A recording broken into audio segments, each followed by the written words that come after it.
What?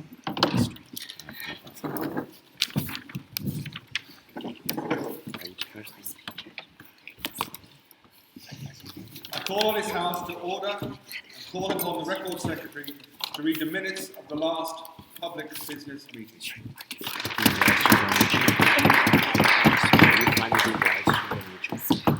The last public business meeting took place on the 25th of January with Mass ish in the chair.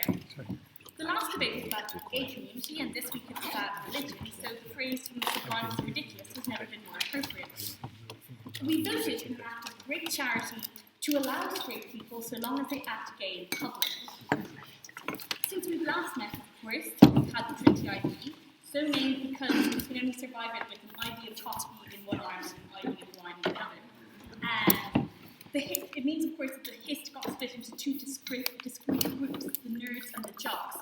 The jocks are the volunteers who spent all weekend running places and lifting things in regard for getting food last and embezzling candy bars. The nerds were judging rooms that were either so good they couldn't stand them, or so dull that they couldn't stay awake during them, in return for food that they had to eat while judging, so you end up eating your notes and making your call face us to laugh at. But at the end of the weekend, UCD did exceptionally well, and the joy on their little faces is exactly the reason we charitably agreed to refuse to compete with them on one weekend a year so they can finally have their day in the sun. With that, the meeting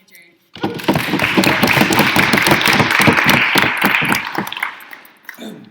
Are there any objections to my signing these minutes as a true and accurate account of the last public business meeting? Good. Then I shall duly sign.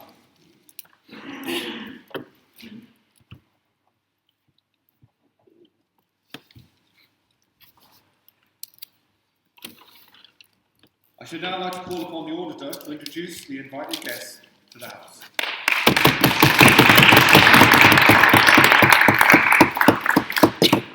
So our guest this evening, in the chair we have Reverend Steve Brun, who is the Anglican chaplain of Trinity College, as well as being a Dean of Residence here at Trinity. He was previously a teaching assistant and counsellor at Aberdeen University. Then on proposition tonight we have Father Brian McEvitt, who is the editor of the Catholic newspaper Alive and is a high-profile religious campaigner. And on opposition we have Aisling O'Brien, who is the Dublin representative of Atheist Ireland and has advocated publicly for secular and atheist rights in Ireland.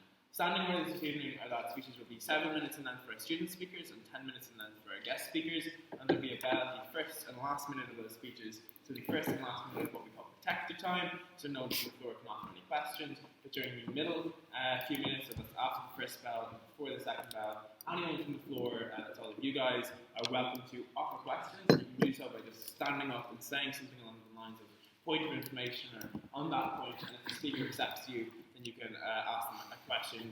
Please keep those for about 15 seconds or less. The speaker is welcome to just wave you down or ask you to sit down, and if they do, please just wait about 30 seconds or so before asking your next point of information.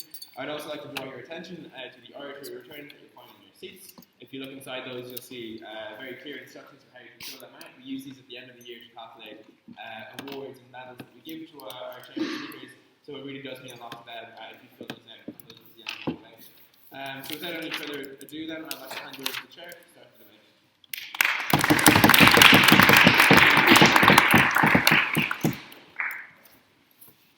I will now put the question to the House on the motion.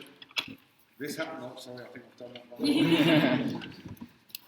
Yes, I have. The question before the House this evening is: the House would believe in a God. I should now like to call upon Ryan Fitzsimmons to propose a motion to the House.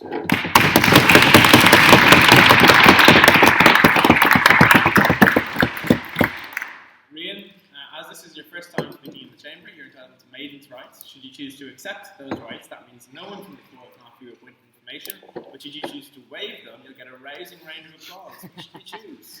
I'll waive them.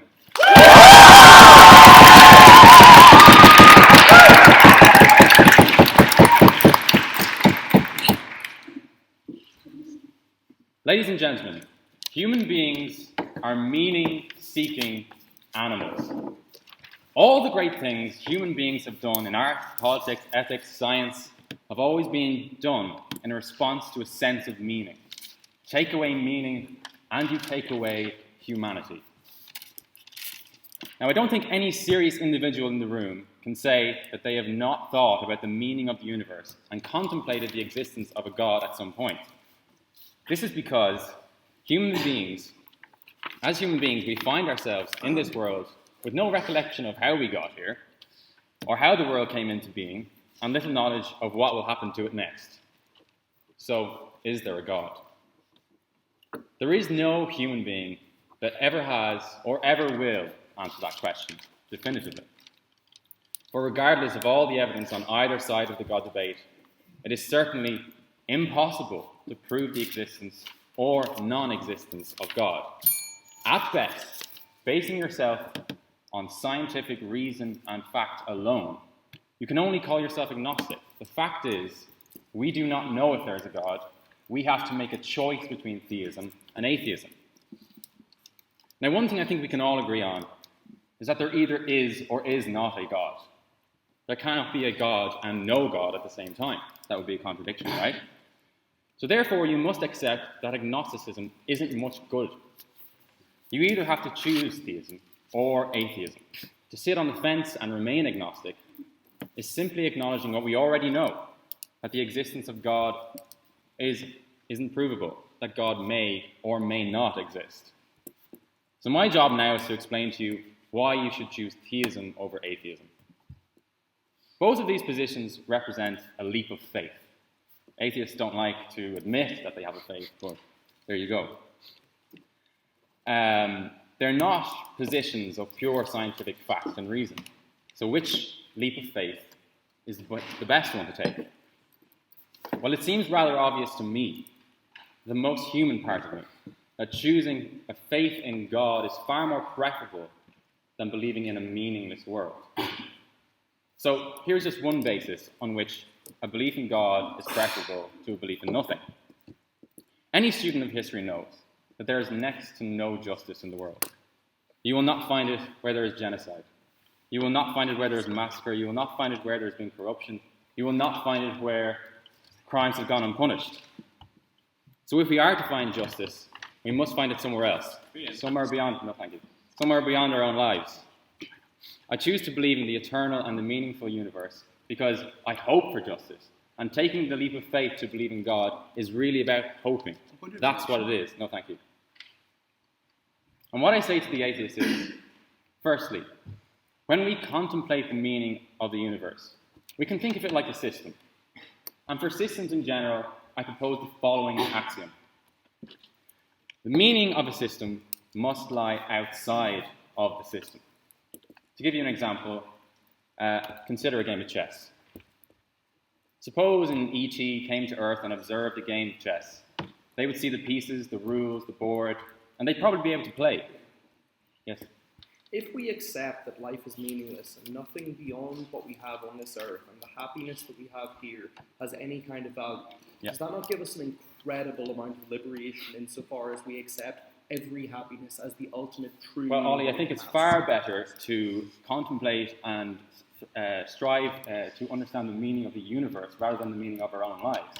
Yeah, I'm sure you would agree that only considering yourself and the meaning of your own life is a very self-centered position to take. But anyway, back to the game of chess. So if an ET comes to Earth and they consider a game of chess, they look at the pieces, the board, they would be able to see the game as a system. And even computers can do this. Computers can beat grandmasters at chess. However, the computer or the ET doesn't understand the meaning of chess. To understand the meaning of chess, you would have to explain the history of humans, the history of human conflict, and you'd have to explain what games are and how we condense conflict into symbolic forms and create games. No, thank you. The same applies to the universe. You cannot understand the meaning of the universe simply by observing the universe. It's the role of science and people like Tigran to explain the workings of the system that is the universe, the natural world. But he cannot hope to explain the meaning of the universe. The universe cannot mean itself. So if the meaning of the system lies outside of the system, therefore the meaning of the universe lies outside of the universe. Now, either you believe in a meaning outside of the universe, or you believe in a meaningless universe, as Ollie does. No, thank you. That is the choice you must make, and that is the difference between a theist and an atheist. So, if we are all to believe that the world itself has no meaning, then what would be the point of anything at all? Why should we care to be kind or generous? Why should we bother to get out of bed? Why should we bother to come here this evening? If the universe has no meaning, then ascribing meaning to our own lives as individuals is only superficial and selfish. No, thank you. Every human society in history has recognized this fact. And so too do the vast majority of people in the world today. Those who don't consider themselves religious, per se, usually call themselves spiritual, meaning that they believe there is something out there with some meaning. To finish off, I will address this final point. Now, most people seem to define faith as having certainty about the existence of God. But nothing could be further from the truth. Having faith is having the courage to live with uncertainty. Every person of faith experiences doubt. If you are looking for certainty in your beliefs, you will not find it on the theist side or the atheist side. Having faith in God means choosing to hope for things like justice, choosing to hope that there is meaning in the world.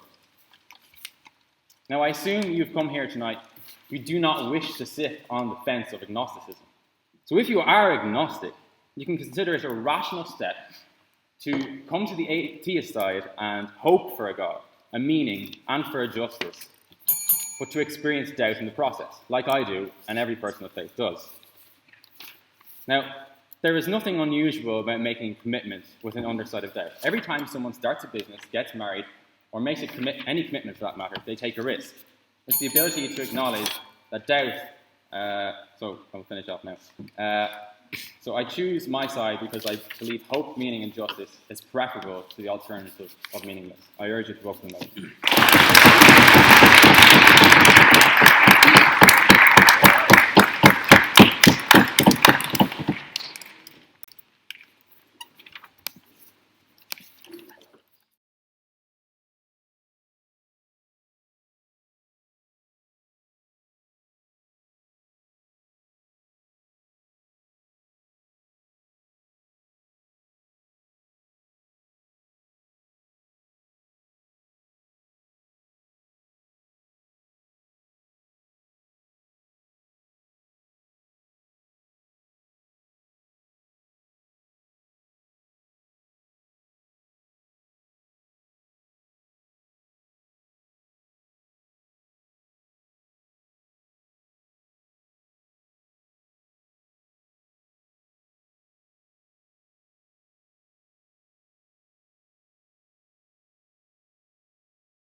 I would now like to invite to the floor Father Brian Lukevich.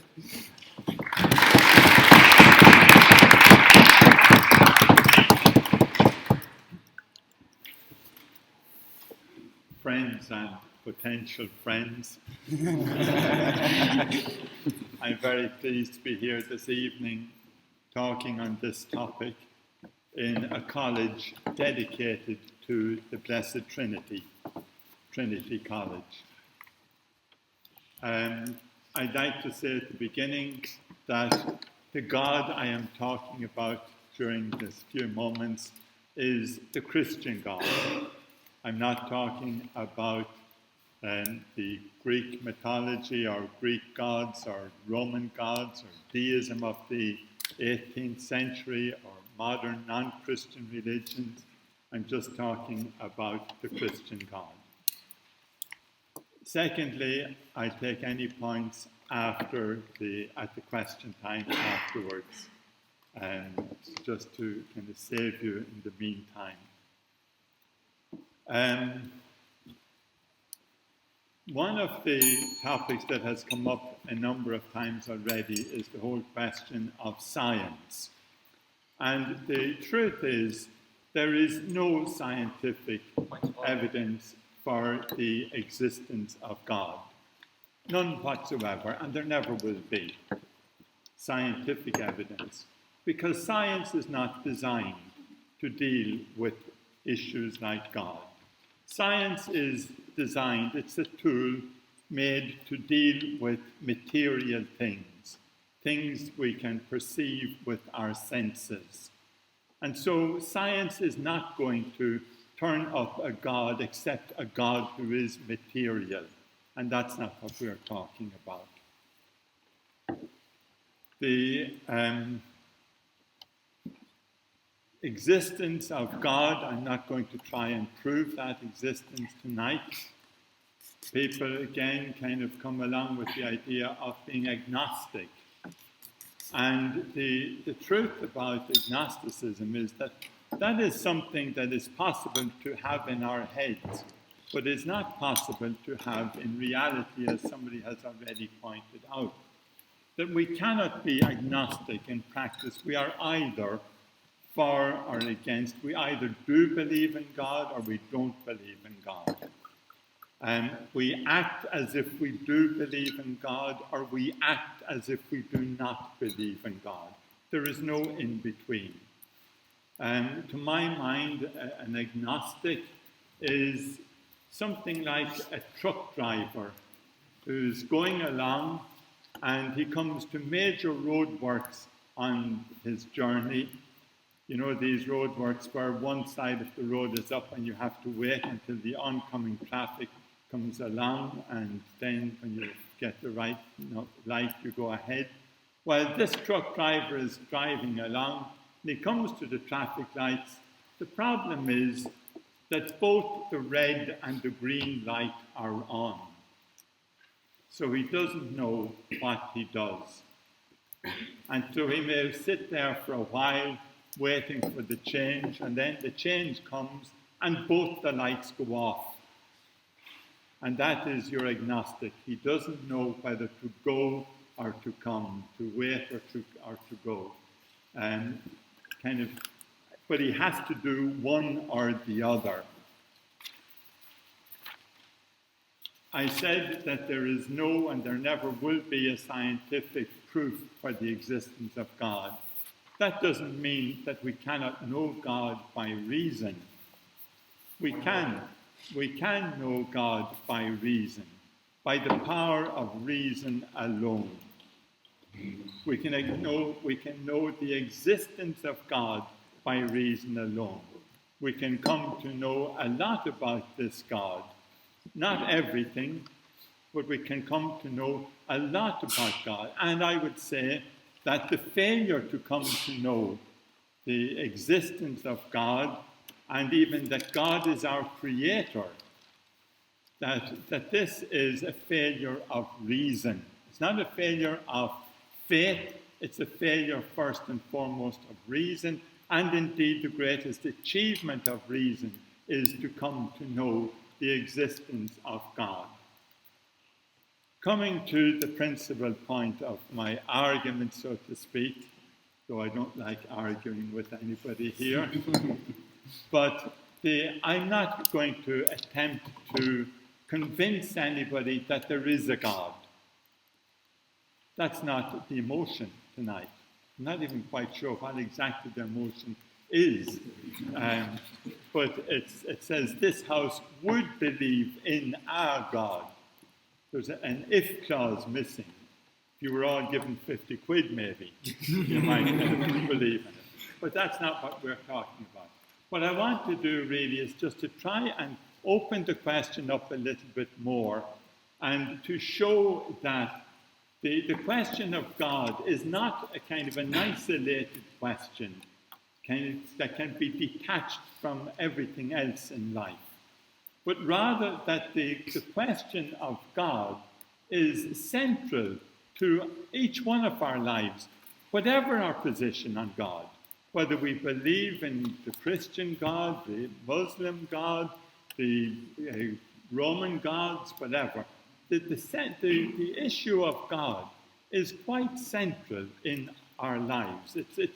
So when we're talking about whether God exists or not, we're also talking about how we understand ourselves as human beings, how we understand community, how we understand the purpose of life, how we understand morality, how we understand gratitude, how we understand happiness. All of these things are tied in with the question of God. And the position we adopt with regard to God affects our understanding of all those things. For example, the question of happiness. We ask, what's the one thing that everybody in the world wants? We immediately say happiness. We all want to be happy. And then we ask, well, what is happiness?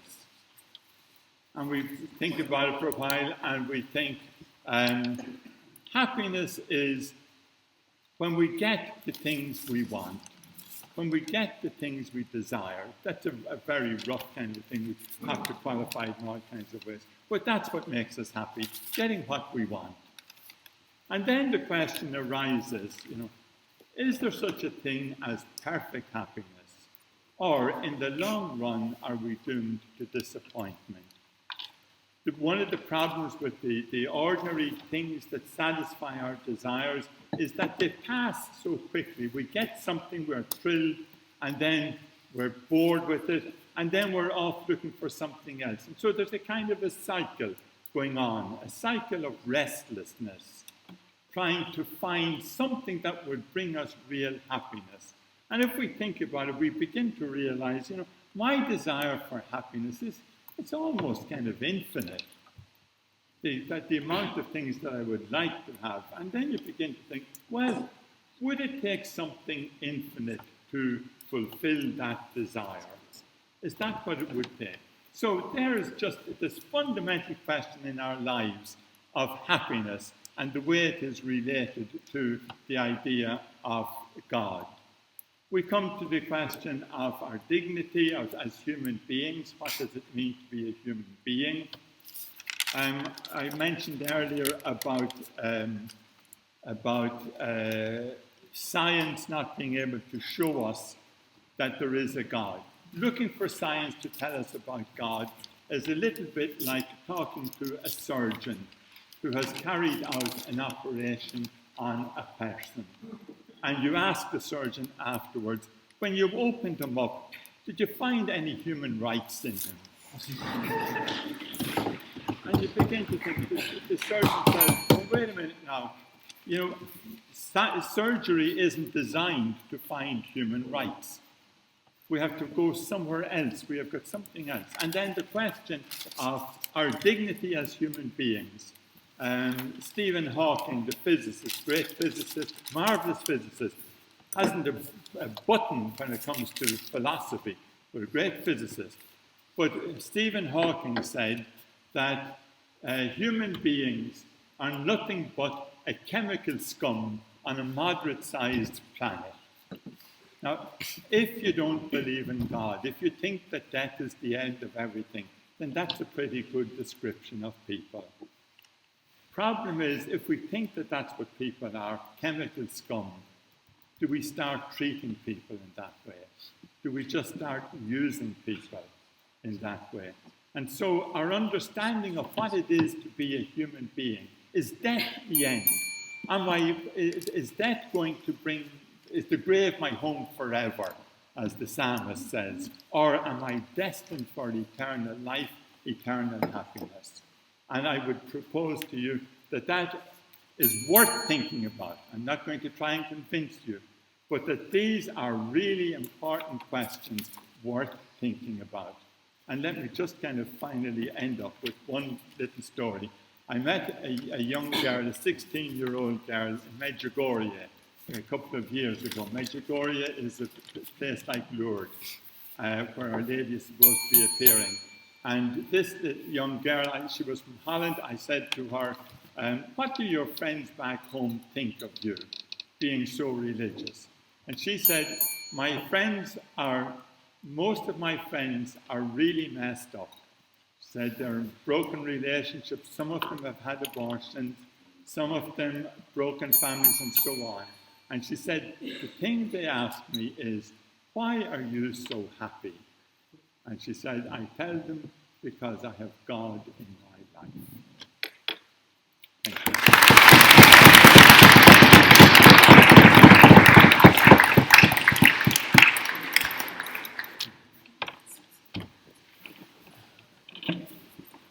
And I invite Aisling to the floor.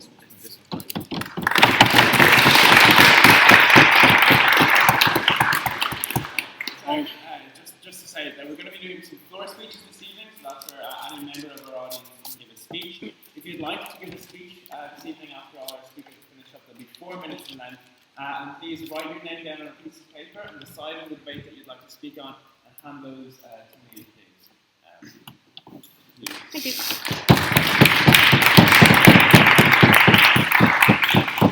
So thank you very much for the invitation to speak here this evening. As is the way with these things, I've been smited with the snuffles, so please bear with me.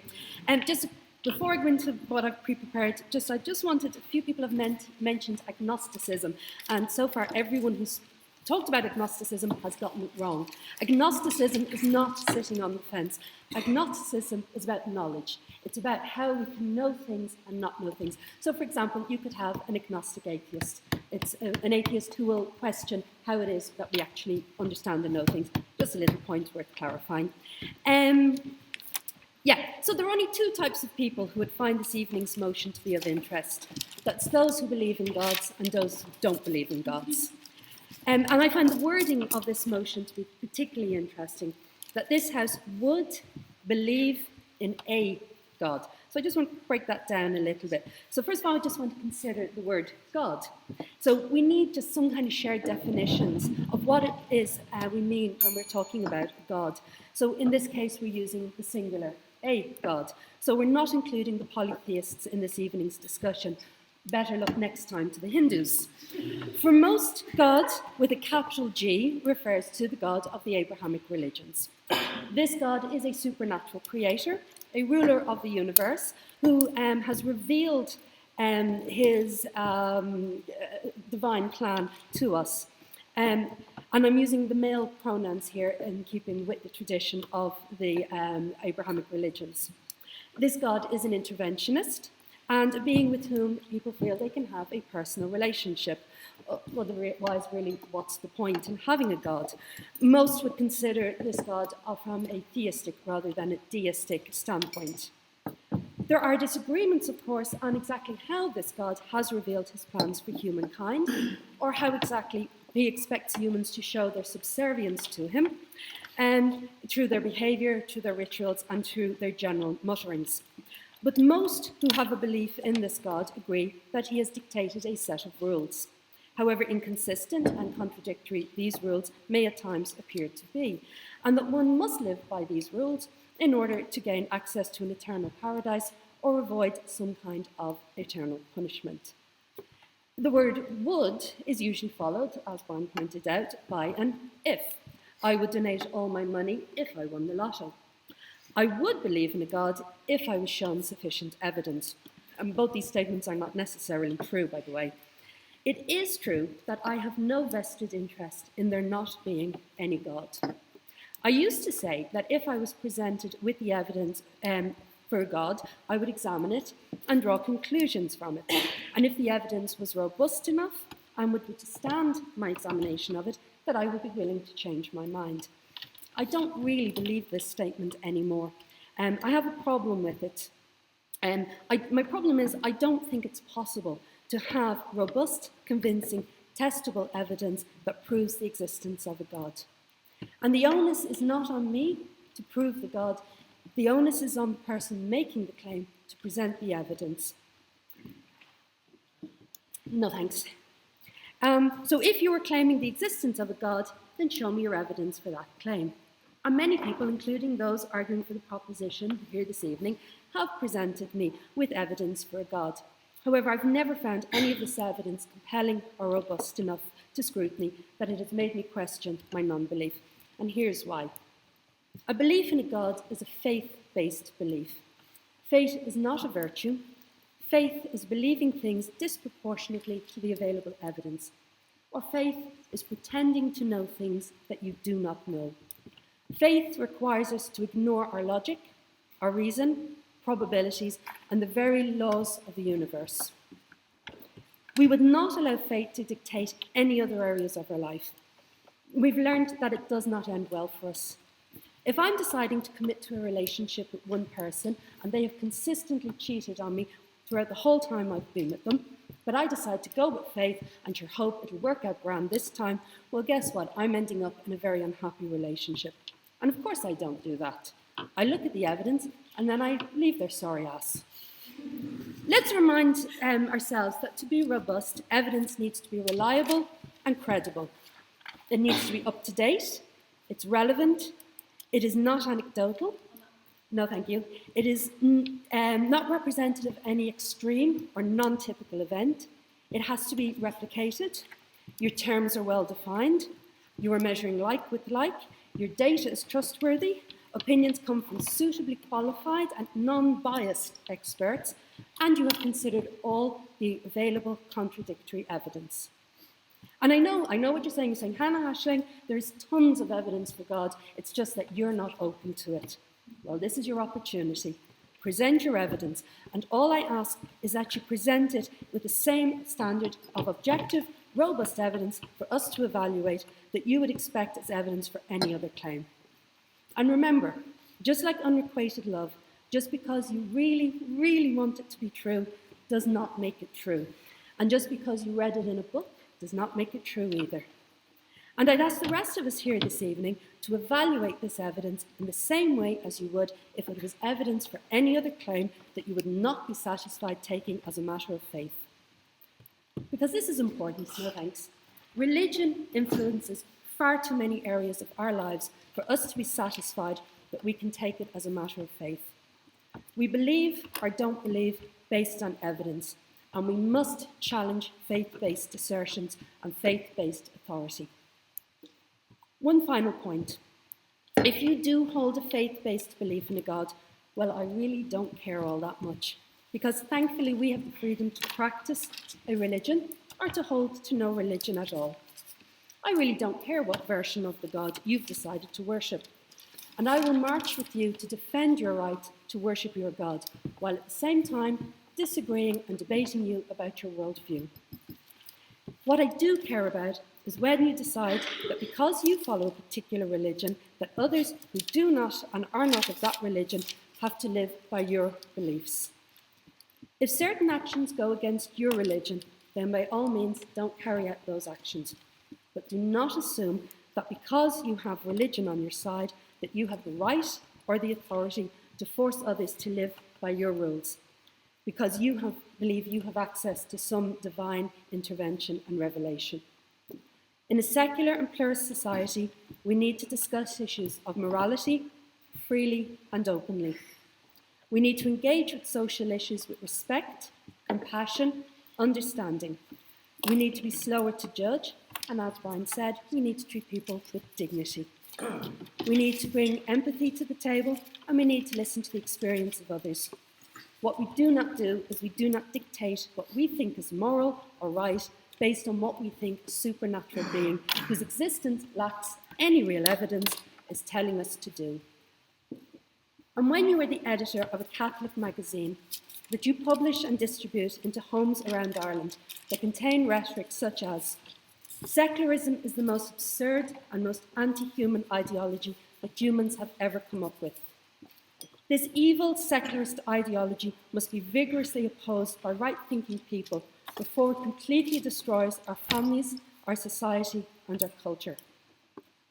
Today's insidious secularism infiltrates our minds, our thinking, our conversation, without us even being aware of it. Christians must expose the ruthless brutality of secularist morality. Secularist psychology encourages self-centeredness with its focus on shallow notions like self-esteem, full potential, and positive thinking. And secularists, held firmly by despair, cling for security to a sinking anchor, rather than admit they got it wrong.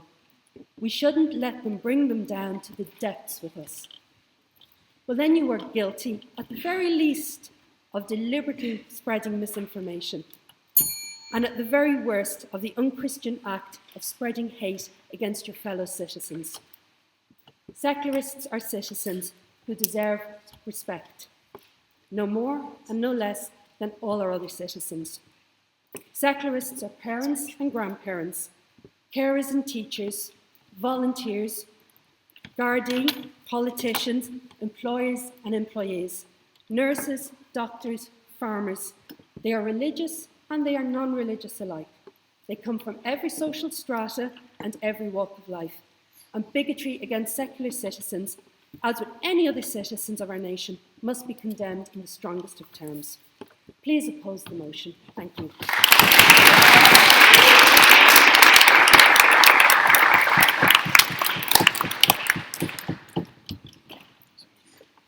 I now invite Grace Conley.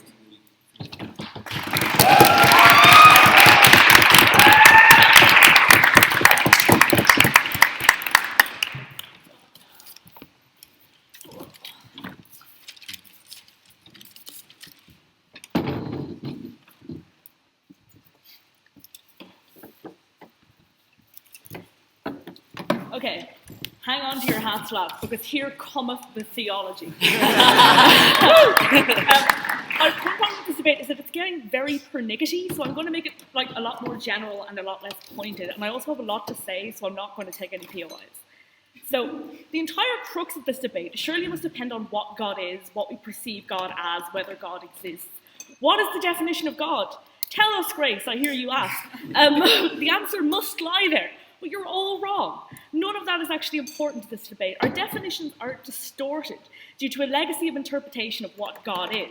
We've internalized a vast multitude of ideas about God, but I'm here to prove to you today that everything you know about God is wrong, precisely because you know it. Any idea we form about what God is a projection. Human beings make God what they want God to be, and that is why God is something different for everyone, both culturally and personally. It can be an ambiguous God. There might be something out there, but I'm not sure I'd call it God. A positive God, a being perfect in power, wisdom, and goodness, the creator of the and ruler of the world and universe, or it could be a negative God, which we've seen in the opposition of this debate. If you perceive God to be an irrational farce, by that logic, you must accept that you are constructing that interpretation based on ideas about God which are just as incorrect as those who you persecute for believing in God. The only thing that can empirically be said about the idea of God is that it cannot be proven to be either one thing or another. There are two general categories which non-believers use in their argumentation: the concept of the false God and the meaningless God. We will take for our test case in this demonstration the Abrahamic God, as unfortunately we tend to limit ourselves to that God in these debates. The God of the false category in this test case is the guy with a long beard on a throne thing. That's the one who zaps offenders with lightning bolts, heals the sick with a wave of his magic wand, and built the earth in 6 days. This is not the God that we're advocating for on this side of the debate, and you won't find many people doing so who weren't born before 1955 or who have faith outside of fundamentalist or orthodox circles. This is the role we've ascribed to God in our narrative stories. It's a collection of myth, culture, circumstance, and tradition. When people think about God this way, it's like we are the director giving our actors stage directions. Any argument against this God is perfectly reasonable, and we should think critically about it, because these are the most anthropomorphized versions of God. These are the biggest projection of human categories onto something which is essentially other, and they are not appropriate.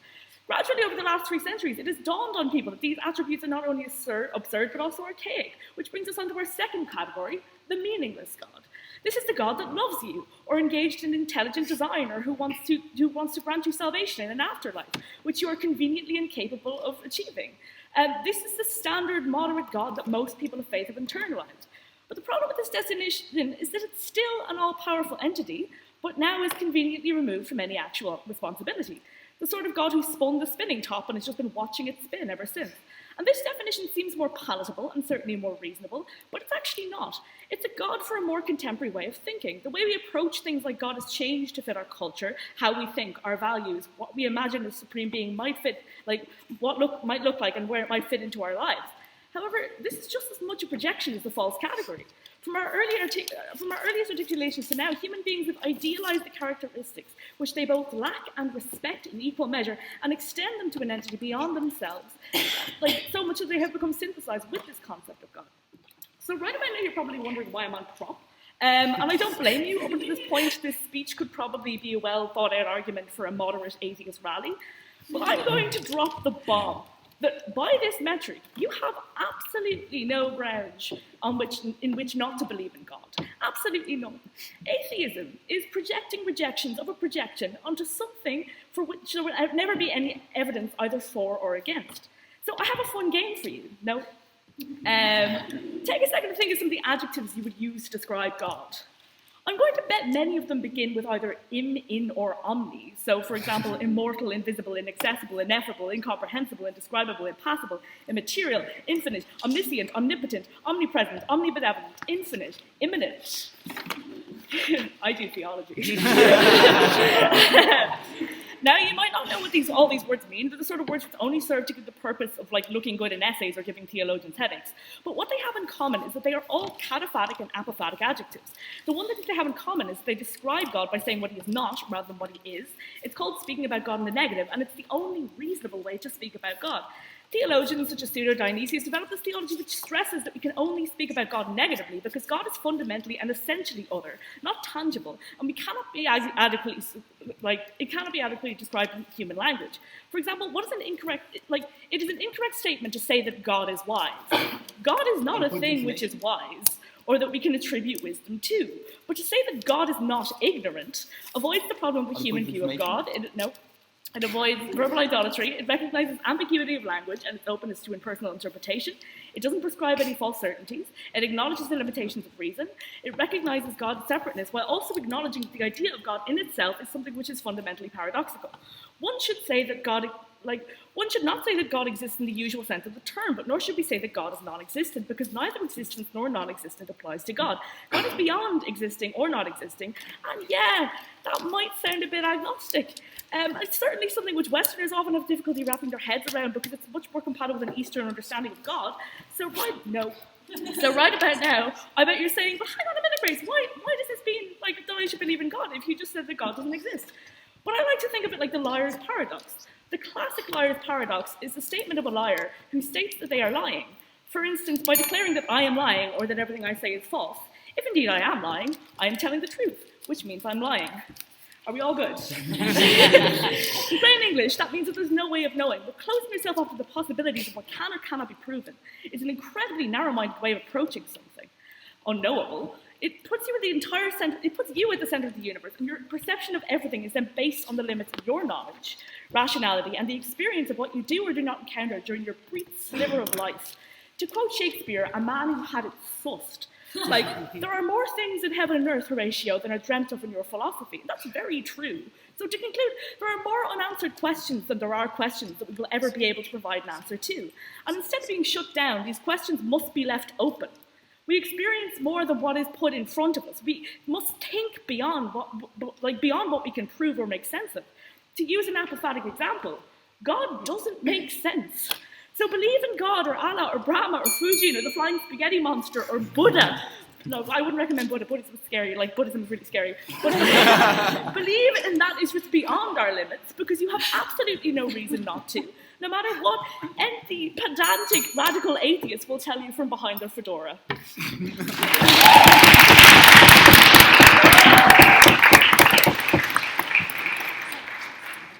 Now invite Anya to the floor.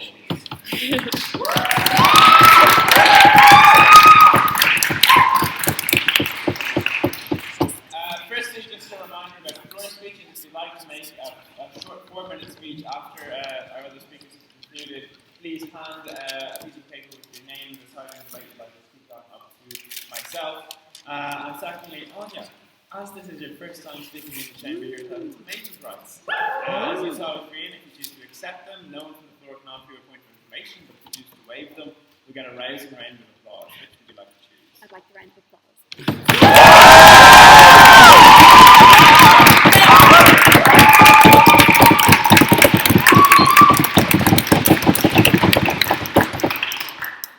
Okay, so I'd like to start off by just saying thanks to Tig for the metallic on my phone. Sound, but if I get arrested, I'm going to be so mad. Okay, so the thing about God is it doesn't really matter if he exists or not, because some people are going to believe in him and some people won't, regardless of what the evidence suggests. Me, I find it pretty hard to believe in a God without there being definitive proof of his existence. Grace, I think the aim you were missing in your list was improbable, but that's just my opinion. But my skepticism aside, I wouldn't want to believe in a God, even if I could. Rian, you mentioned that there's next to no justice in the world. Why would we want to believe in a God that allows that? Like, why would an all-powerful being allow something like that to happen? Look around at the suffering in the world. So many horrible things happen every day, and I don't want to believe in a God who would allow this suffering, even if he does exist. Stephen Fry put my point in much more eloquent words than I ever could. When he was asked in an interview about what he would say to God if it turned out he did exist, he said, "I'd say bone cancer in children, what's that about? How dare you? How dare you create a world in which there's such misery that is not our fault? It's not right, it's utterly, utterly evil. Why should I respect a capricious, mean-minded, stupid God who creates a world that is so full of injustice and pain?" Tonight, I'm going to look at two aspects of why this house shouldn't believe in a God. Firstly, how believing in God negatively affects individuals, and secondly, how it affects us on a more universal scale. The amount of people who die every day because they believe in a God is unimaginable. And think of the amount of sectarian discrimination people suffer from just for believing in a God. For example, Trump put a temporary ban on refugee admissions to the US on 7 Muslim-majority countries. But foreigners from these countries killed 0 Americans between 1975 and 2016. So it's clear that this ban is not an issue of safety. It's an act of sectarian discrimination that these people would not be facing if they did not believe in God and they didn't practice their religion in that way. It's clear there's a lot of sectarian tension that might not be there if it wasn't for the fact that we believe in a God. People in Syria and other war-torn countries die because of their belief in a God every day. But not only that, children die because of their parents' belief in a God. So many children die because their parents favour praying over modern medicine. In a study in 1998, it was found that 81% of children who died because their parents were using religious practices to look after their child's well-being would have survived if their parents had favoured science over religion. Church of Firstborn and many other churches encourage believers not to practice modern medicine, and it's clear that many people have died because of their belief or their parents' belief in a God. And believing in a God also makes people live their life under the false pretense of an afterlife instead of living life to the fullest. They live life the way they believe a higher being wants them to live, instead of living the way they want to live themselves. As Marx said, religion is the opium of the masses. And believing in a God subsides the people and makes them not live life to the fullest. And I believe that if people took a more humanist approach to life, they would spend more time focusing on their own well-being instead of what God thinks of them and the possibility of getting into heaven. May I offer a point of information? What have you written there? Both original and good. Trouble is the bit that's original is good, and the bit that's good is original. You're very good at quoting from Stephen Fry. Do you have an original argument to make? Yeah, I think that his point is very good, so I'm making it in my speech. I also think that Marx's point is very good, so I'm making it in my speech. I'm developing off their points. And let's be intelligent than I am or ever will be. So yeah, I'm going to use their ideas. I apologise. I don't really think that was based on like an argument against me. So thank you for that. Anyway, where was I? Oh yeah, Reem, you said that humans were meaning-seeking beings, but I don't know why we need to seek meaning in a higher being, in a God. Why can't we find meaning in our own life and live a more fulfilling life instead of, constantly searching for a meaning that, I think probably isn't even there. Humanism is the right and responsibility to give meaning and shape to our own lives, and I believe this is much more important than, like living just to go to the afterlife. That realistically probably doesn't even exist in the first place.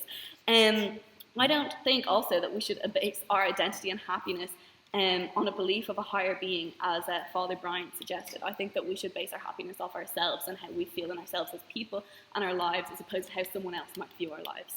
Okay, so the amount of people who believe in a God in Ireland has a huge impact on society today.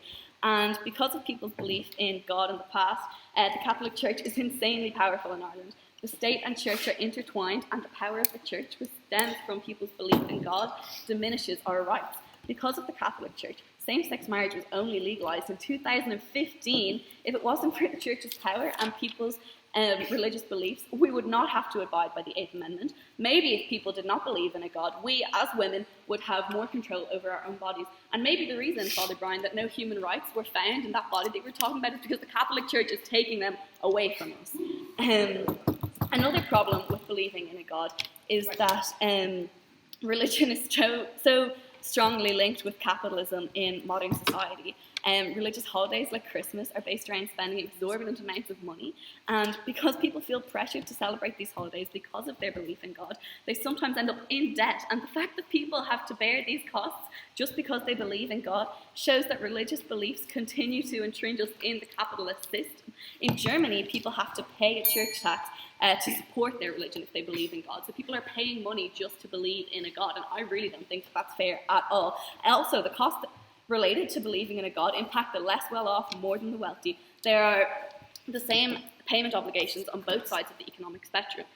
If someone, wealthy wants to dedicate a mass to someone, that cost is going to just be nothing to them. But to someone who's less well-off and wants to dedicate a mass to their loved one, that's going to cost them a lot more significantly compared to their income. So that is why I think that you should oppose the motion.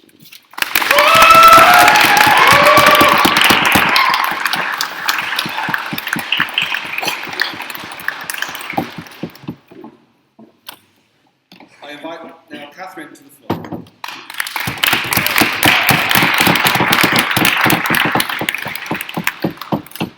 Unless anyone else would like to put their name forward for floor speeches, I'm going to announce the two people who will be giving floor speeches at the end of the debate, just to give them some time to prepare their speech, and so the rest of you can stop by if you thought you were going to get a chance to speak. I'm sorry if you weren't ready to speak.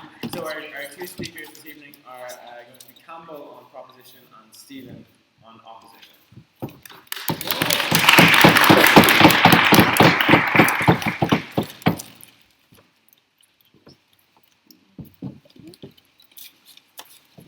Okay, so I don't believe in God, and I can't pinpoint the exact moment when I stopped believing in God, but probably when I became old enough to stop blindly following what everyone around me was telling me that I should believe in. And it started with doubts about organised religion, and then doubts about religion and God, and just internally a deep sense that this wasn't something that I could take on faith alone. And when I was 14, I stopped going to Mass, and I no longer believed. But I'm speaking on this side of the debate, because I think that if I could turn off that part of my brain and construct the world as I wanted it to be, I would choose to believe, if I could. Like, my mother is quite religious, and one of the most prominent paternal figures in my life is, bizarrely, a bishop. So despite not believing, I have respect for them and what they believe in, and I understand what their faith has given them. So I'm taking on the bold claim that it really, really doesn't matter if God is real or not, or even having that kind of tangible evidence to prove that. But rather, it's about belief in what you choose that you would do.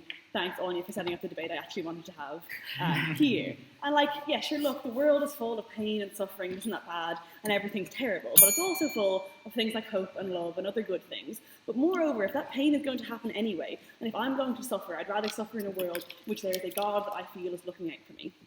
Because to me, believing in a God is just another way to construct your own personal reality about how you think the world works. It's no different than choosing to believe that there is no higher power. It's just how you construct your morality, where you think the world came from, and how you interact with it. It's important to point out here that there is no such thing as a blank belief system, and no system that you can know for a fact to be objectively correct, and that has to be respected. Being religious and believing in a God is not intellectually bankrupt pursuit, and atheists don't just get to claim that they are more correct just because evidence end up. So I may not have it in me to have faith, because I can't even believe in myself, guys. But I think, you were the laugh. But I think that structuring the world that way is probably better than believing that we are born alone, that we die alone, and eventually will be forgotten in the heat death of the universe, as I find myself believing all the time.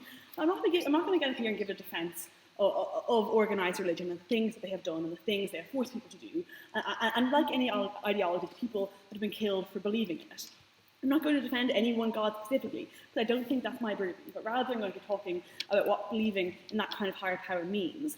I don't think that belief can be imposed upon anyone, and it should not, and it definitely should not be enshrined in law. I will be the first person to get up here and say that we need to repeal the Eighth Amendment, that every woman in Ireland should have a right to their own body, that who you love is not a sin and never has been. But I don't think those things go against being religious and believing in a God. Because to me, believing in a God is believing in hope. It's believing in the idea that there is a greater order to the world.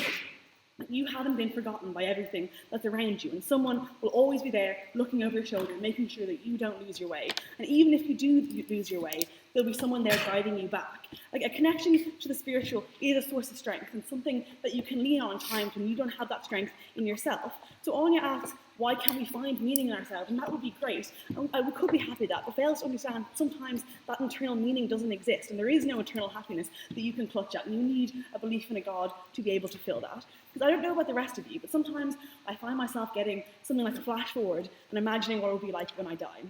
And to me, there is nothing. And I lie awake in bed, and you get that feeling of dread that all of this will end and eventually I'm going to be dust, and nothing I do matters or ever will matter. And I'm not really afraid to die, and it's not something that I worry about. And I can confront my own morality, but it's something that plays at the back of my head. And if I could believe that this wasn't it, and there's something waiting for me on the other side, and it doesn't end, I would take a tremendous amount of comfort in that, because I want to believe that there is something greater waiting for me. The same thing happens when I'm feeling overwhelmed, like there's so much going on in my life, and I've lost any kind of control, and everything is slipping away from me. And that can be incredibly alienating and lonely, to feel that I have to deal with all of these things by myself, all alone. And the idea that they've happened for no reason, and only because the universe is chaotic, and they just happen. Because I don't believe that there is order to the world, and bad things can happen to really good people for no reason, and there never will be justice for that. But I really, really wish I didn't believe in that. And I also think that believing in a God comes with some kind of belief in ritual, a sense of what my mother would call the transcendent.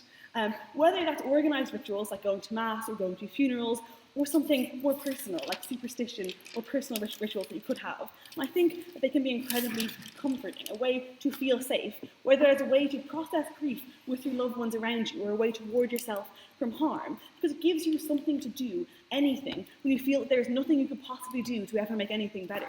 You can pray, and maybe someone is looking out for you to make sure you're okay and listening to what you really, really need. When you lose a loved one, you can still feel connected with them, and you don't have to face anything alone. Simply, to believe in a God is to structure the world in such a way that there is a purpose, that there is a reason for everything to happen, and most importantly, there is a reason for you being here. You weren't randomly put here, and you have that purpose. You are needed and necessary, and being looked after by a power that cares about you. There is a way to make the wrong you do right in the world, and there is a force that is acting for good. And those who do bad in the world and feel no remorse will eventually have to face up for their actions, if not now, then in the next life. Ollie, you're desperate to go. If you believe that bad things happen to you for a reason because there is a God, is that not just a reason to believe that God is spiteful or harmful to you, and thus to reject him on principle? No, I think bad things can happen to you, like, as a test, but it's not even that. I don't think it happened to you. I think maybe God doesn't have control over that, or whatever, but the idea is that there's something else, and you will get through it, and you haven't been burdened with anything that you can't cope with. And that's what I think is important, and that's what I wish that I could believe in, right? So I don't think, like, as in, obviously people will just believe that God is incredibly spiteful and then not want to believe in him. I think that's kind of an unnuanced, like, view of what people, like, who believe in God, believe in him for. To respond to this point about capitalism, like Jesus believed in mass redistribution of wealth, so I think he's happy, like me, to say end capitalism as well and not do all this horrible stuff. But again, I don't think that's to do with believing in a God. I think that's society being terrible and co-opting that. What I think this essentially comes down to is I don't want to believe that I am fundamentally alone in this world. I want to feel like there is someone that I can always turn to, and that I have a purpose, and that my whole existence didn't happen by accident. That there are some questions that can never really be answered rationally, and there are questions that I definitely want answers to, and I want to know why it is I'm here, what is this purpose, and I want to believe that there is something there waiting for me later. So when it comes down to, like, as in I don't believe, but if I could, and if I could choose, and if I could construct the world that I want to, the world that I would like to live in, I would choose to believe. So I beg you to propose.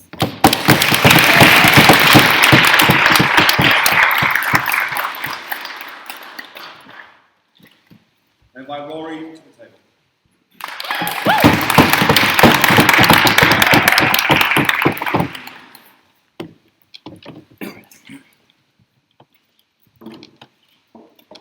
Much of this side of the house wants to tell you that they give you justice, they give you truth, they give you happiness. Well, like Grace, I have also read Plato.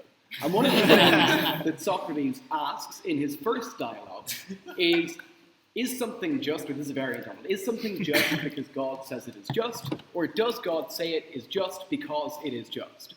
Socrates, incidentally, was killed for asking questions like that. He was specifically killed for impiety against the gods, because a certain group of Athenian men decided that Socrates was asking the wrong questions, that the comfort blanket of justice that those people had was so violated by Socrates, and he so violated the terms of that justice that he needed to be removed.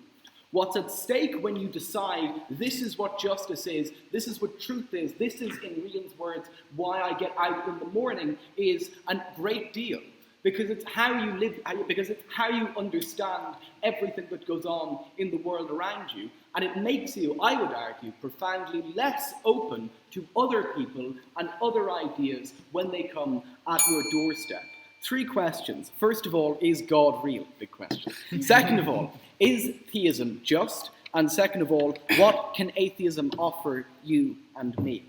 First of all, both sides in this debate, in general, I think, are ruined by science. If we all forgot about science, we'd have a much better time.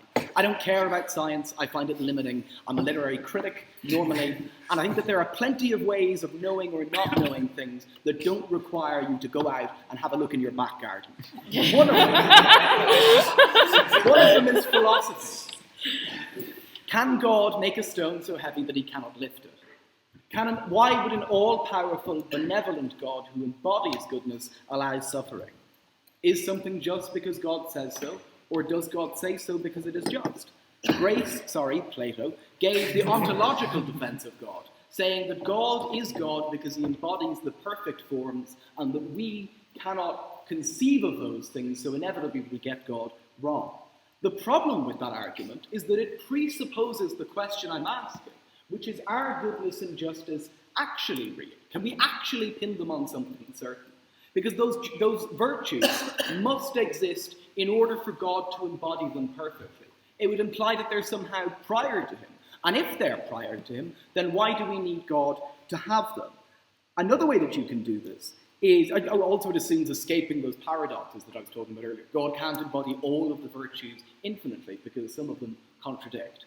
You can do this historically. You can talk about the preponderance of messiahs who existed in Jerusalem around the same time of Jesus. You can talk about how Jesus' followers were more of a sect of Judaism for decades afterwards. There was a big dispute between Peter and Paul over this, because Peter wouldn't eat dinner with people who hadn't been circumcised, i.e. who weren't Jews, and Paul wanted to bring non-Jews into the religion. You could talk about Constantine, and how before Constantine, there was a civil war in Greece between different Christian groups, one of whom said that Jesus was a human being, the other, rather like Muhammad, the other of whom said he was God who came down on earth, and Constantine said, well, come on.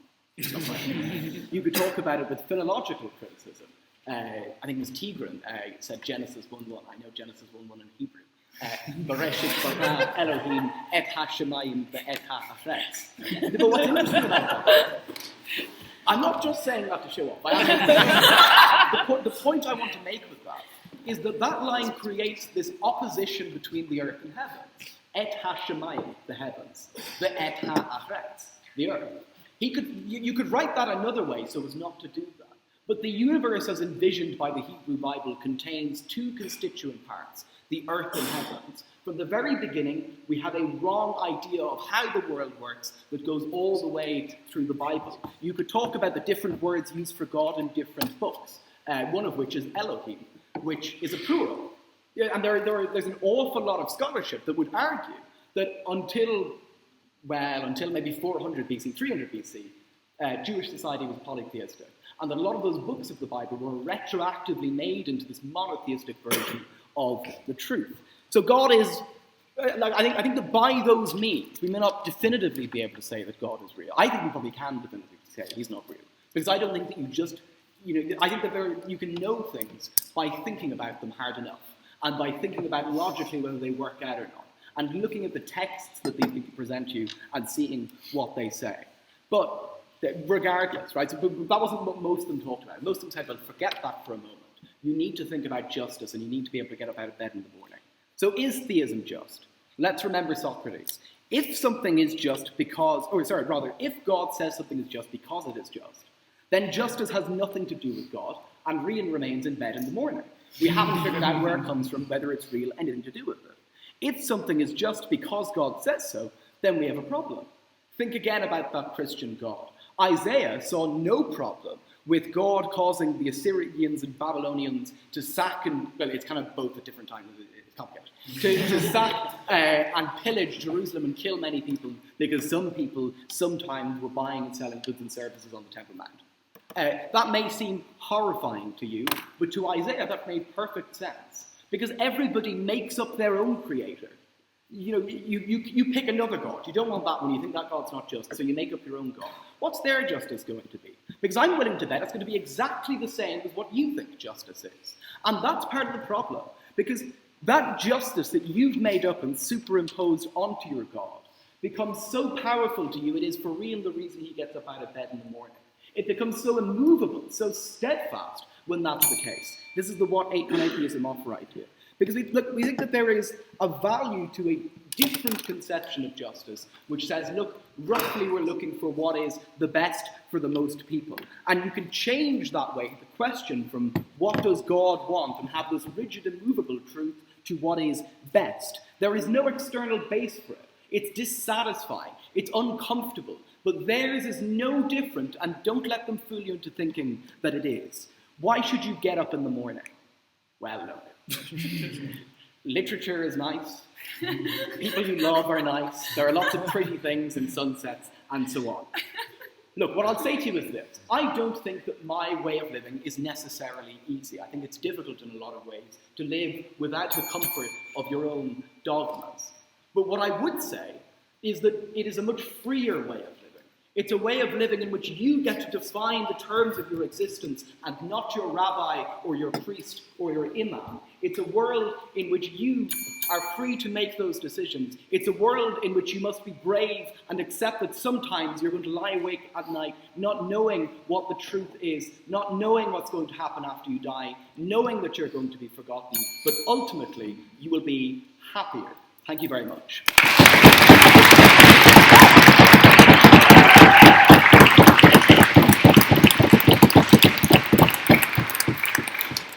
And I invite Campbell to the floor.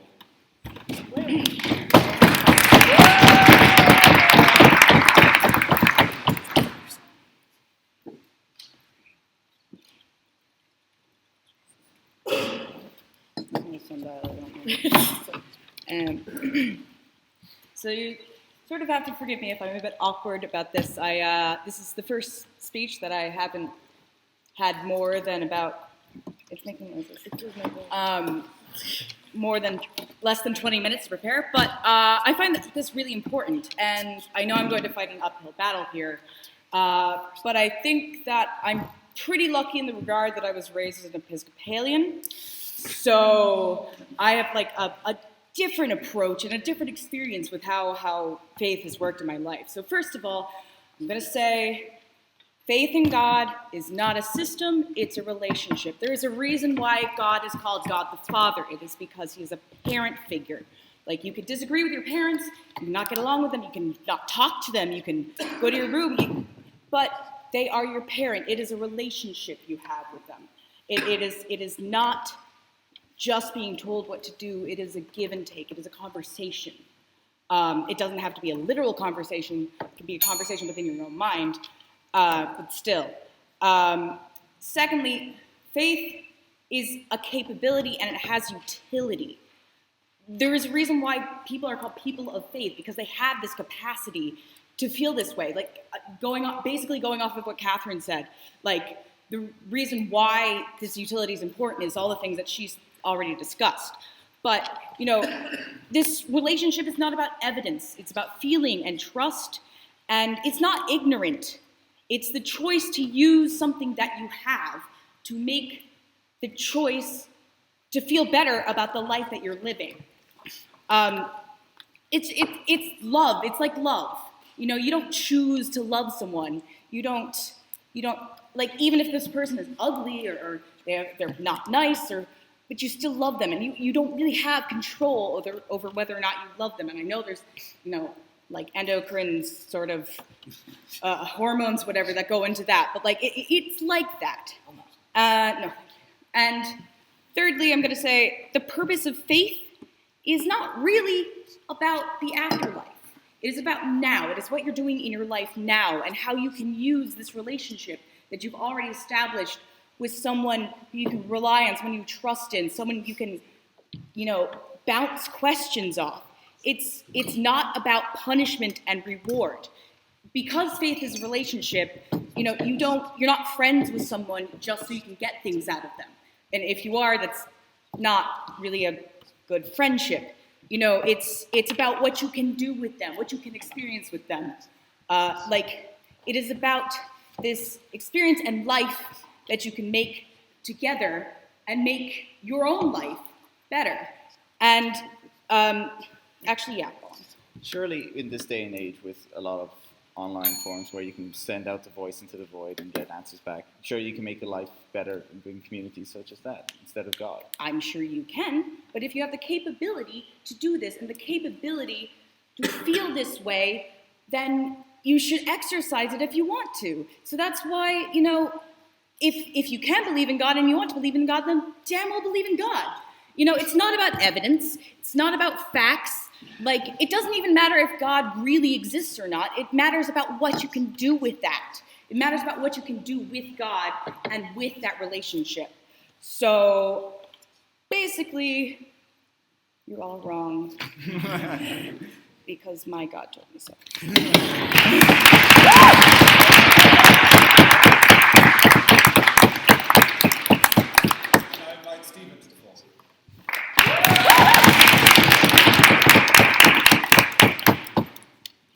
Surprisingly, I agree a lot, or disagree a lot with opposition, agree quite a lot on proposition. But I think a lot of this debate has just been quite wishy-washy, because they want to talk about science, and people want to talk about believing in God. The people who want to talk about science just misunderstand statistics, because if they're going to go with the case of, look, it's just really impossible God exists, right? But it's also true that it's really implausible that evolution would happen the way it did, given it's a stochastic process that took billions over, or takes over tens of billions of time periods, and the probability of that working out the way it did is like incomprehensibly low. You're out of time, Jack. Look, so I think for this bit, we should take a fairer approach and say, look, there's a button that says God exists to me, and there's one that says God does not exist to me. And the debate is, do we press which button do we press? I think that's a fairer way than to say, well, if God doesn't exist, you can't prove it. Like, these guys can't prove to me what happened before the Big Bang, ergo I should refute that the Big Bang happened, right? So it's just kind of wishy-washy science there, doesn't really apply. As Prop said, like, science doesn't apply to this debate. Second thing, like, this idea of, like, God doing bad things and stuff like that. Because I think this debate needs to be taken at a stronger point by opposition, and rather than say, well, God does some bad things, so how could you believe or trust in that God, right? So, like, there's a bit from, like, The Simpsons, right, where Marge asks Homer, why are you not going to church, right? And he says, well, look, what if each week I'm going to church, but I've chosen the wrong God, and I'm just making God angry and angrier every week? So let's assume we get the right God when we press this magic button, and then make a case against that. Because ultimately what a God is a being that is prescribed the way the universe should work, prescribed systems of justice, etc., ways by which we should live our lives. And we can never really know if that does exist or not. But we can also never know what the other, like the counterfactual is, exists or not. But which of those should we choose? Because God does have an umbrella on its effect over people. Right? That means that God does tell you what you should do for life, death, and everything in between, and what is the beginning of those and what is at the end of those. Because I think it's interesting when people talk about stuff like, look, but if we live by this way of Scripture, it gives us a way of meaning for our lives and stuff. Like, I think that's a pretty bad way to live, right? Because, like, I don't know, right, and I can't prove if anything in this, anyone in this room, right, is real, or you're nothing more than an animated hulk of flesh, right? I can't prove that you have a conscience in your head and you experience the same things I do, right? So it's a gamble if I assume that's true, right? What I can assume is what I feel, what I do know, right, is all the things that I experience and stuff are real to me, right? That's quite important because it means that I should make decisions that in what I hear and now, what I know, that I get some form of, here's the economist and become like basic utility, right? Because at the end of this debate, it's what structure of utility gives us the benefit, right? The utility on the gamble if I get into heaven or hell, or that I upset some mythical god or not, or the utility that I get here and now from the actions I do, and if I limit those actions, or agree with some sort of God. Because I think it is true that God will always have some sort of limiting factor. Otherwise, you're just living in this world where you believe that there is a God and they do exist, and that's just kind of doesn't really mean anything rather than there's a God exists, and it doesn't really give you any benefit to actually believe in that, right?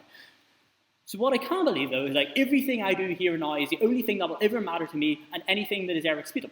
They say, but then the argument that this is up, but you get basic moral frameworks from prison. I think there's a series of human relations that people enact in because they give them some sort of mutual benefit. Call it a non-aggression principle. And people just do things on the others that they don't want done against themselves because you're able to maximize your utility in that sort of way. The reason I don't kill Eamon right now is because, and even if it gave me some utility, is because Jack would probably kill me and that would give me disutility, right? That is a way moral frameworks come about quite naturally, just by mutually beneficial relationships or contracts, that sort of thing. So that's the ANCAP argument here, right? But what I do know, right, is that if I do die, and I do die in some abrupt way, right? Even if I've done all these things that a mythical God would disagree with, but I've based some utility there, I don't believe in there is that afterlife. I believe that when I die, that is it. And at the end of the day, then I have done stuff that I know has given me joy, and I'm not taking this gamble with the only thing I ever know will be real, right? And that I did to say at the end of the day, I did have my fun, and I didn't take a gamble that might not pay off, because at the end of the day, all the stuff that either side of this house saying might not pay off and might not be real. But I know the benefits I get here and now if I'm not prescribed to any sort of dogmatic belief of a God, etc. I do get more than happy to stand in opposition.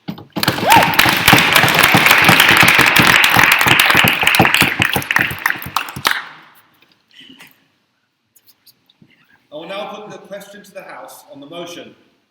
This House will believe in God. All those in favour? Aye.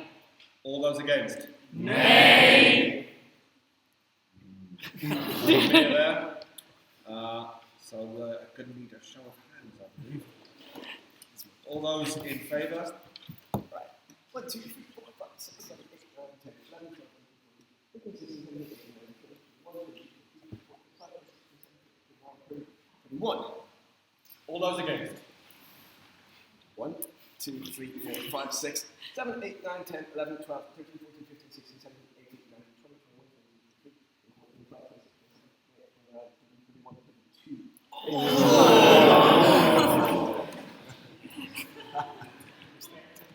22. By the skin of the teeth, this motion is defeated.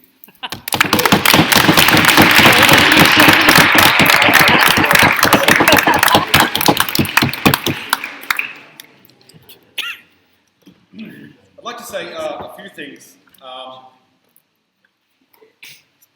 just about the thread of our talks tonight. And first of all, a big thank you for those who gave speeches so passionately. You did really well, thank you very much. And I think some common themes come up tonight. First of all, agnosticism seemed to get a bit of bashing, actually, which I was quite uncomfortable with, given that I think agnosticism is part of the journey, just as any journey of life, whether you believe or don't believe. It's a part of the journey, and it should be celebrated rather than saying they just sit on the fence, which I don't think is the case. Most agnostics I speak to would say, actually, we just don't believe in organised religion. and all the oppression that they may believe comes with that. So I think, be fair, love your agnostics. They're on the journey. You'll enjoy them. The second stream that seemed to be coming out all the time was science and religion. And I'm a bit of a science buff myself, so I love this debate. And I think we need to be very careful when going down this road. I don't believe there's any difference between them. They both complement each other in this. We're all after the same thing, to see how the world and the universe works. Science may ask some how questions, whereas religion can give us some very sensible why questions, which are valid and important to complement each other. It's very easy to say that science has got the answer to everything, and it proves things by their methods. But if you look at the inductivist turkey, okay, the turkey gets fed at 8:30 in the morning, and the next day he gets fed at 8:30 in the morning. And over a period of weeks and months, he takes inductive theory and says, well, I get fed at 8:30 in the morning, so that's what's going to happen. And then on Christmas Eve, he had his head cut off. There are still questions. No one has all the answers, neither religion or science, but we need to embrace them both, I believe. The third one I'd like to say is, a lot of the time the question came up of which God. Now, a question posed towards us, as Esslin reminded us, was it's one God. But the one God then becomes the Christian God. And we have to be very careful, because there is no one understanding of the Christian God. I suppose the overarching belief in God today is the God represented by Augustine and Anselm. But there's got to be questions around that kind of God, especially in Ireland in 1916, when we think about the Rising. The same God who desires a blood sacrifice, the same God who desired blood to bring peace, must be questioned in a civilized society, I'd say. That God desires blood, both in the crucifixion to bring peace, and also in wars to justify them. That God constantly needs to be revised and thought about to wonder just what God might be. There is no one true projection of God. And then we had a lot of things about suffering and about peace and justice, and how can God deal with those things. I would say that we also need to have a mirror with that one. It's that human beings are capable of horrible things. And if God were to come in and just smash us all apart and say, we're not doing that anymore, and there's not going to be any of that anymore, would that really make us human? What does make us human? I put to the house, not that it means any more to be defeated, but I suppose we did briefly talk about Imago Dei, the image of God. How is that? What is God? Well, in my understanding from the fathers, particularly patriarchs, they understood God as being, if anything to be described, is a relationship. Father, Son, and Holy Spirit. The Trinity. Often people hate talking about the Trinity because they ask the how question and not the why question. God is, in essence, a relationship. And surely that's something that we can hope for in the future for our own lives, is to have a relationship. That's how we're human. We're not human if we don't live in relationship with each other. And I'm so glad that nobody has to get up and ask me any questions. I think you're not. You're not. Believe me. But it makes us human. So whether we believe or not, humanity is what's important. Relationship is what's important. And if that means that we believe or we don't believe, then we're all on a journey, all of us, whether we believe or not. But to remain human and to remain in relationship is vitally important. Thank you.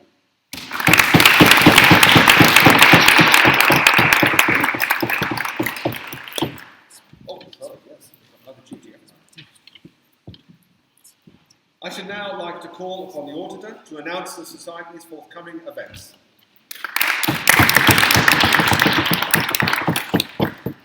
I'd like to thank all of our guest speakers for coming this evening to speak to us. It was very interesting, and indeed all speakers in the debate were. If you enjoyed this debate, I welcome you to come to our debate next next Wednesday, which is this house, we put Boots on the Ground in Belfield. It's our annual comedy debate against University College Dublin. So come, watch us, take the mick out of them, have a laugh. We also have some competitive debating competitions running. So Harney's, which is a competition for those who self-identify as women or non-binary, it's been running for a few weeks now. It's a competition where the motions are given out about a week in advance, so you have time to prepare them. This week's one is on comedy. You don't need to do every round, you only need to do about 3 rounds, this round every week. And the final is in, I think, week 7, and it's going to be in the chamber as a Wednesday night debate. So if you're interested in doing that, like all those rounds are kind of closed rounds, there's no big audience or anything like that. It's a good way to start out if you'd like to try debating. As well as that, next week, another competition will be starting, which is the Wolf Tones competition, and that is on motions for that are unprepared, so that means that the motion is given out 15 minutes before the debate starts. You have 15 minutes to prepare your arguments and speak. I realise it sounds quite daunting, but once you actually get used to it, you find it's actually not too bad. So keep an eye on our Facebook group for both details of both of those competitions. If you don't want to debate competitively or even just debate at all, you can just do things like speak. So on Friday evening, we have a Derby of Rhetoric, which is where you can get up and give a 7-minute speech on a topic of your choosing. It can be about anything you want at all, however imaginative. If you'd like more information about that, you can talk to Sinead, although she's upstairs. She's here at the reception. If you can't find her, just come to me and I'll tell you how to sign up. There's also stuff in the Facebook group, right? Oh yeah, no, it's okay. Then next Monday, we're doing a birth panel, which is like a fancy name we go for a panel discussion. It's on political satire. So I encourage you all to go to that as well. That's at 6 o'clock. And then if you're not interested in debating or speaking at all, or would like to help us out somehow or get involved somehow, well, we have the ORNL debate coming up in 2 weeks' time. So that is a debate organised entirely by freshers or people who have never been involved in society before. There's loads of information about it on our Facebook group. You can talk to Meg or Alex to find out more about it. That means all aspects of the debate, of the Wednesday night debate, are organised by freshers. So that's like the reception, any guest speakers, all the speakers in the debate are freshers. The people sitting at the table, like doing minutes or ringing the bell, are all freshers. So if you'd like to get a bit more involved in society, please do talk to Alex and Meg or sign up for that on our Facebook group as well. Final 2 things then. Firstly, I'd just like to point your attention again to the oratory forums. Please do fill those in. As I said at the start of the debate, they do matter quite a lot to our speakers as we calculate awards from them at the end of the year. And secondly then, we have a reception upstairs which I would encourage you all to go to. I know many of you probably don't usually came to the debate, so you want to do it afterwards. And we'll be going out after that as well. So I'll hand you back over to the chair now to adjourn. I call this house adjourned.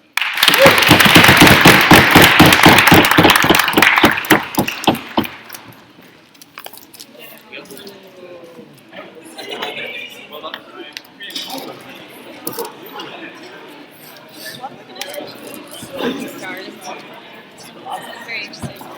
I just very comprehensive website there with everything. We have 2 websites. We have the atheist.ie and the Teach Don't Preach, which is our campaign to secularize education. So we have which of the I wanted to give you a POI so much. Thank you. Thank you, Dave. We have Was it a bit before you started doing with the Amazon Muslims? I thought it was really for Japanese in Ireland. And even though this group of Muslims believes, we come together for secular education. With Atheist Ireland. Thanks very much. We're doing Atheist in the pubs night. We're going to start them off again. Would you ever like to speak with them? Yeah, sure. Here, I'll give you my email. I'll give you my email. Yeah.